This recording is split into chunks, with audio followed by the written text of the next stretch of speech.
Alright guys, well we just got back from filming today with Actionkid.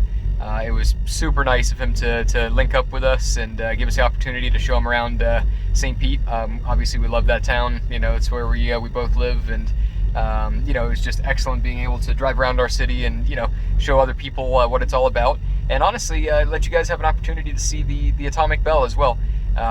You know, it was really nice being able to kind of answer your questions and just see what people were curious about.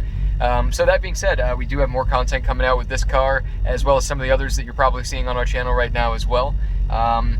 So yeah, if you haven't already, please do hit the like button, hit that subscribe button, and make sure you turn on those notifications as well. That way when we release some stuff, you get to learn a little more about this car and see it cruising around, and as we make more progress and add more cool stuff to it, you're gonna be able to follow along with that ride as well. So anyway, I really appreciate the time that you guys spent with us today, and you know, again, help us get the word out. Honestly, we're trying to grow this channel, and you know, we want to keep making engaging content, and your support is what makes it all happen. So thanks again, and have a great day, and we'll see you soon.